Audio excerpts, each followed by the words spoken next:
Could Chico's alternative homeless campsite get a new location? City leaders weighing options as community concern escalates. Plus, someone knew that they were cutting the water off to this place and they did it, and that's just what's disheartening. New concerns about a long-standing problem at a Palermo trailer park. What county leaders have to say about residents going weeks without running water. And we have new details about how Paradise's new interim manager plans to juggle that big job while running a major drug task force and representing Chico's District 1 on the City Council. Covering Northern California. You're watching Action News Now. Coverage you can count on. Chico City leaders are looking into alternative ways to run the alternative homeless campsite currently at the corner of Cohasset and Eaton Roads. Last night, the city heard public comment regarding including people who live nearby, some sharing that they've been put on lockdown a few times in a few weeks' time. We spoke with Councilmember Mike O'Brien today, who called the scenario horrific and said that there has to be a better way to meet the requirements of the Warren deal, which requires the site to operate. Let's find ways to make this less impactful to our community. And it's been really difficult. It's been horrific for some of those people. I am very empathetic to their plight. As a police chief, ex-police chief, obviously that is something that really bothers me. I want to find a better solution. And I suspect that all the creative people that we have in this community, we're going to be able to find something. We also spoke with Amber Abney Bass, the director of the Jesus Center, which does case management at the alternative site.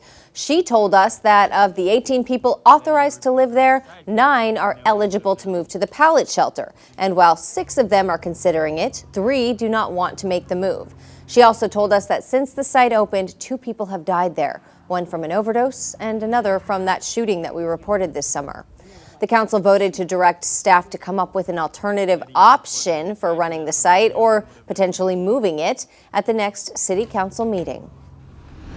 Well, we have new details about the Jesus Center's new grant-funded program to give homeless people job training. Action News Now reporter Sade Pullen shows us how it works. This is not intended to be a short-term employment gap. It's really intended to create long-term sustainable independence for people. Amber Abney Bass, the Chief Executive Officer with the Jesus Center, tells me that this Back to Work program launches in October. It's funded by a $1.6 million grant in partnership with the Butte County Office of Education and Caltrans. This program helps people overcome challenges like being formerly homeless or incarcerated. That might make it tough to get a job.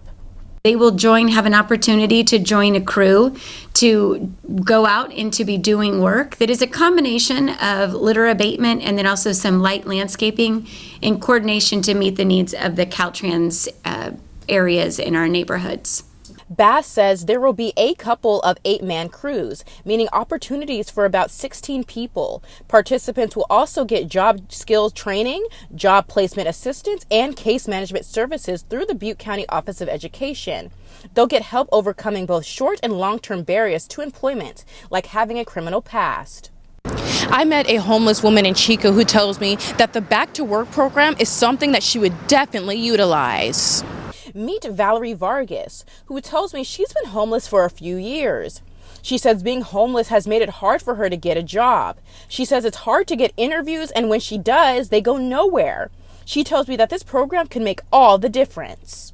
I would totally do the Back to Work program if it was offered to me, to be able to utilize the tools that I already have in my back past to be the president and to go on and try to get somewhere where I can and be fit. Because it's a struggle out here. 2 interviews a week, applying for every job you can even think of. I pick up trash every day out here. I'm a good worker. The Back to Work program starts in Chico officially in October and lasts for 3 years. Reporting in Chico, I'm Sade Pullen with Action News Now. That program will serve people currently housed through the Jesus Center's Sabbath House, Renewal Center, and the Pallet Shelter, too. But Bass says anybody who's homeless in Butte County and working with a case manager can participate. Just reach out to your case manager for a referral. New tonight, we've learned the identity of the inmate who died in the Shasta County Jail. The sheriff's office says it was 46-year-old Nathan Webster of Redding. We told you a few days ago about the in-custody death on September 14th that happened around 6:30 p.m. This is still under investigation by the Shasta County Sheriff's Office Major Crimes Unit with the help of Reading Police and the Shasta County Coroner. New at 6, the Orrville man who is charged with a hate crime for allegedly threatening a young mother and her 2 children at Palermo Park pled not guilty in court today. We told you earlier this month when Orrin Colburn was charged with making criminal threats and a felony hate crime count. Investigators say he confronted the mom in the park, threatening to kill her and shouting racial slurs. Colburn will be back in court October 1st. Now a live look from the Sundial Bridge over Reading. Buffering a little bit, but yeah, there you have it. Still gorgeous. Not too many people out and about tonight, though. Howie's tracking temperatures. Any indication why that might be? I guess it's a bit warm. I think not as many people because the heat and the buffering might have been from the heat as well, Haley. The Sundial Bridge getting a lot of sun and very much on the hot side at the moment. Up there in Reading, we're sitting at 97 degrees, and that's pretty much the temperature across much of the valley. Where a few spots we did touch 100 degrees a little bit ago. You have to wait till 11 tonight when I show the high temperatures for the area. Right now in Chester, sitting at 86. Weaverville still at 90. Way up there in Altura, it's not bad at all at 85. It's still on the pretty much warm to hot side across Northern California. Winds picking up a little bit, very common in the late afternoon, early evening, but still very much on the light side for now. Moisture levels, though, remember 15 or lower, dangerously low, so we are very much on the dry side, but low for significant fire risk potential. But for tomorrow, moisture levels go up, winds go up, temperatures go down, but because of those winds, we're going to go to moderate for significant fire risk potential. Now, we're going to cool down, then we're going to heat up again, and we're going to cool down again. We're going to talk about all of it, Haley, in a few minutes. Okay, thanks, Howie. Well, dozens of residents in Palermo are living in a mobile home park that its district supervisor calls uninhabitable. It's impacting those at Pleasant Grove Mobile Home Park off Lincoln Boulevard, where there's been no water since August 29th. Action News Now reporter Jerry O'Lennon went there to take a look.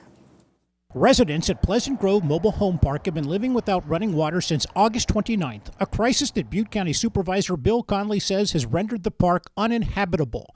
The 2 wells supplying the park's water were shut down because the property owner failed to pay the PG&E bill. Conley said that the issue has persisted for years without meaningful intervention from the state. It's real disheartening that this had happened. We're basically dumping water down the toilets to force the affluence down the toilet. Many residents declined to go on the record, but several noted that families with children and elderly residents are among those impacted. The California Department of Housing and Community Development, which oversees health and safety enforcement in mobile home parks, is responsible for addressing the violations. Conley said he reported water issues at Pleasant Grove more than 5 years ago, citing the same concerns about unpaid bills and unreliable service. Attempts to reach the park's owner and manager were unsuccessful. Calls to the number listed for the property went unanswered.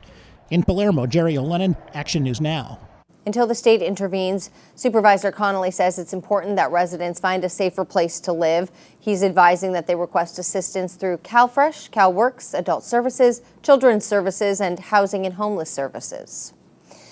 Elections in Shasta County could look very different next year. A local group has turned in thousands of signatures to change the way votes are cast and counted. Action News Now reporter Jesse Angelo is live in Reading. Jesse, this initiative would make more than one change for how things are done.